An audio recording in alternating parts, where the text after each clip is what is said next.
Welcome to CHR Recovery Talk, where recovery is real, voices matter, and connection is everything. This is a space created by peers for peers, where we talk about life, challenges, growth, and everything in between. Whether you're on your journey, supporting someone else, or just looking for something real, you're in the right place. To all our listeners, our connection crew, we're glad you're here. Before we get started, just a quick reminder this podcast is for general support, education, and shared experiences. We won't be sharing any confidential or identifying information, and we ask that listeners respect the privacy of others as well. If you're struggling or need immediate support, please reach out to a trusted provider or call 988. You're not alone. Let's get into it. Hey everyone, I'm Favid, and this is CHR Recovery Talk. Today we're going to be talking about something that gets overlooked in recovery: creativity. Many people think creativity is only for artists or musicians, but creativity can be anything that helps us express ourselves, process emotions, and reconnect with hope. Today, our guests are going to be speaking about and share how creative expression, including poetry, writing, can become powerful recovery tools. Our first guest today is Teresa, who's going to speak with us about creativity and recovery. Hey, Teresa. So, I think it would be a good idea for you to explain to the listeners why it is that you're joining us today, kind of what it is that you do, what you offer here. I know we'd love to hear that. Well, I'm the art coordinator at CHR. I've been the art coordinator since February 2019. That's awesome. A lot of people kind of have this idea that you need to be talented or you need to have, some sort of inherent gift to create art. What are your thoughts on that? Do you think that's the case or otherwise or? I don't think so. I have seen people jump in and they're like, I'm not talented. I'm not creative. I have no skills in it. And they don't even want to come in a group. And I've seen people come in and I encourage them and they just decide to try little things. And the next thing they know, their just mind is blown. And then they keep coming back and they love it. Yeah. I've seen a lot of people really speak highly of your class. People love it. Why do you think creativity and creative expression is so important in recovery? Why do you think that is? I think that being able to express ourselves through color, through different mediums, there's just so many different ways that you can do it. You could go through paint, resin, you can draw. There's just so many different ways that you can create Yeah. and have fun. It's all about using your imagination, just being open to trying new things. Personal expression? Personal expression. Yeah. Do you think the members here are surprising themselves when they say things like, "Oh, I'm not very creative," or "Oh, art's not my thing"? What would you say to people who kind of have that mindset or have that kind of perspective on creativity and visual arts specifically? What would you say to them? Well, I say that we're here to guide you, support you, and I've worked alongside them. I've given them their space.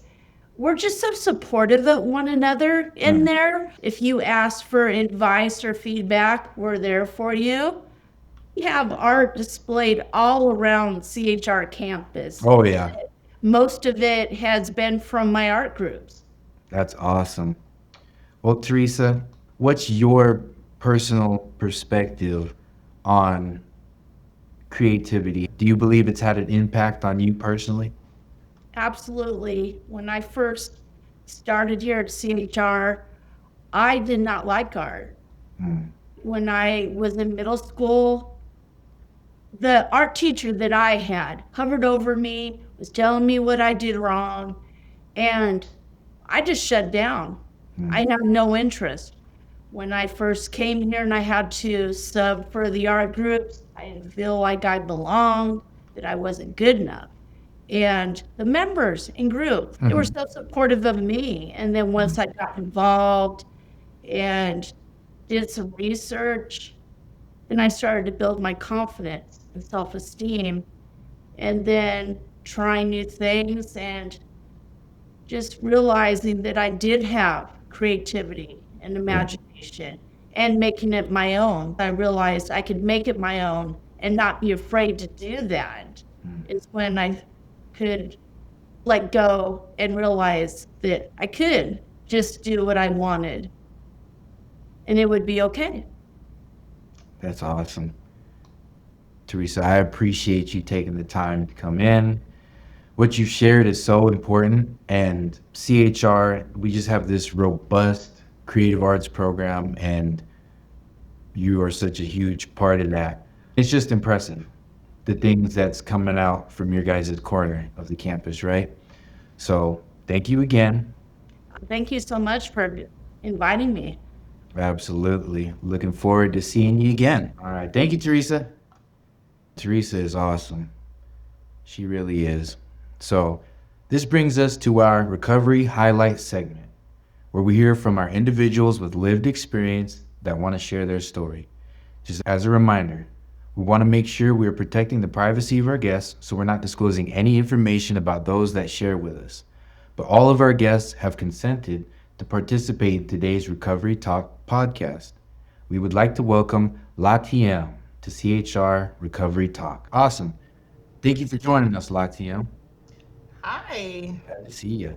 So today's topic has been about creativity, and our guest Teresa just shared some really good information about how creativity can be used in recovery.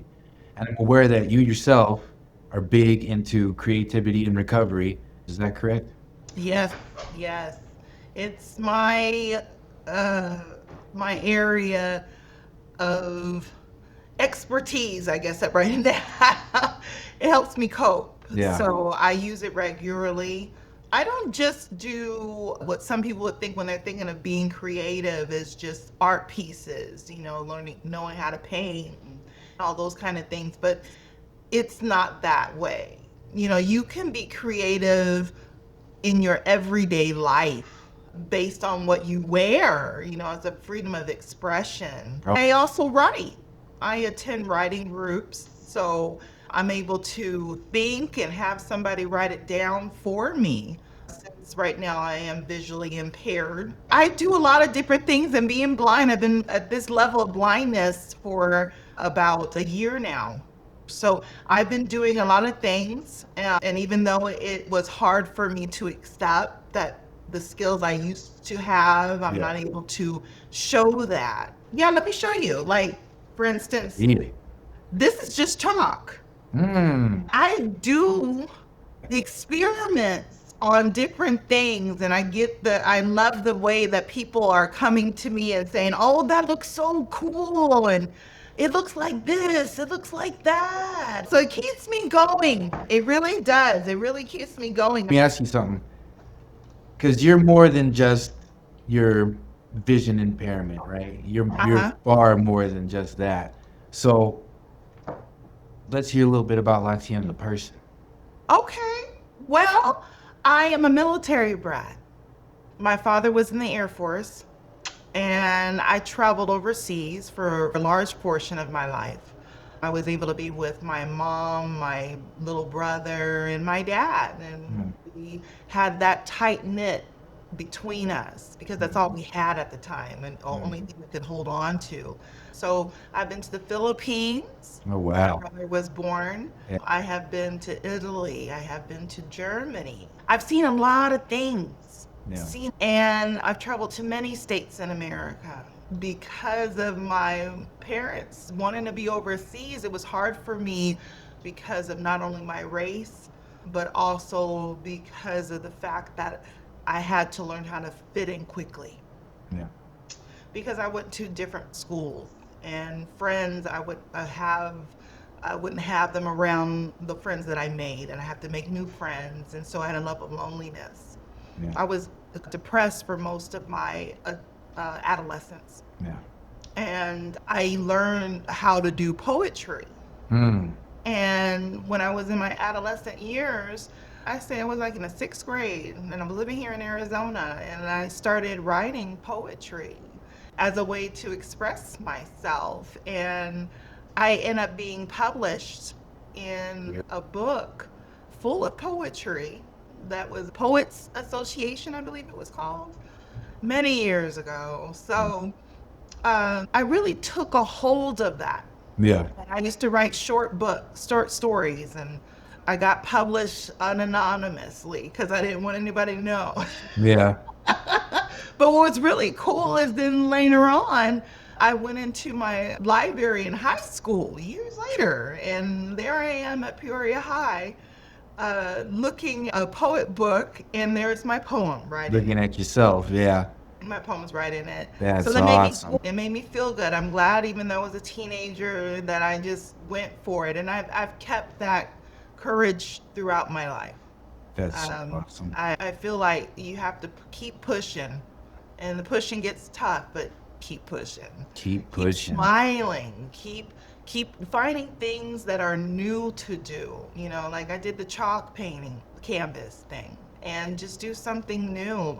You know, for me, the best thing is I like to be creative. Is just because I want to express myself in a way that is honest, Hmm. and that is a level of compassion and all of that, and be able to put it all into one little thing and maybe even give them to as gifts. I've done that, my art pieces and stuff. It is a joy because I have a son now. He's 6 years old, Nice. and when I visit him, we're able to do a lot of things, and I sometimes paint with him and things like that. I let him take a hold of everything that he can possibly get his hands on. I hope it becomes a legacy for my child to understand the level of being creative and express themselves, and to understand that you can be who you want to be.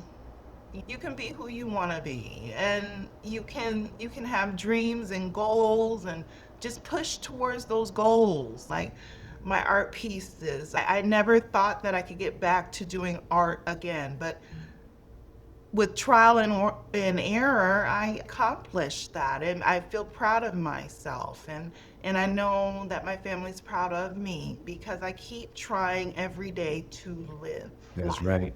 So, Latiam, for the people out there, the people listening, either those who haven't in a long time, or maybe someone who's afraid to step into that creative zone or just nervous to step into that creative zone, what would you like to tell them as your signing off note? Just know that it doesn't matter how it looks. Just understand it doesn't matter, because we're learning. You learn and learn and learn until you can't no more, and then to me, you're finished. Try something new. Get out there and explore. You'll never know what you can do unless you try it. You can't say that I can't do this when you never tried. So I encourage everyone out there to just try today. It's a new day. Your failures are behind you. Try today. I love that, Latiam, a message of courage and resilience. We really appreciate you taking time to come in and talk with us and talk to our audience. We really Thank you. appreciate you. Thank you for having me. Again, this is your host, Fabian, and you're listening to CHR Recovery Talk. Real conversations, real people, real recovery. It's time now for our CHR check-in, a portion of our podcast where we provide any updates about things happening at CHR and in our community. Today, we want to highlight our creative arts program in support of our topic. CHR offers creative arts in our Expressions of Hope program 5 days a week. Our art program has both guided projects and allows for some freedom to get creative on your own. Teresa has many wonderful programs set up for individuals to express themselves. Again, we have the guided group projects, and then you're allowed a space to be able to create whatever it is that's on your mind, whatever it is that's on your heart. You want to paint something, you want to draw something, you want to do a little collage, you're free to do so. To close our recovery podcast, we want to hear from you. What do you want to hear about? Maybe share your thoughts. Please email us at recoverytalk at azchr.org. Recovery Talk at azchr.org. And share your insights or leave a comment on the link. So that's a wrap for today's episode of CHR Recovery Talk. If something resonated with you, take a moment to reflect or maybe share with somebody else. Remember, recovery doesn't happen alone. And at CHR, connection is what we do. To our connection crew, thank you for being a part of this community. Stay connected, stay supported, and keep showing up.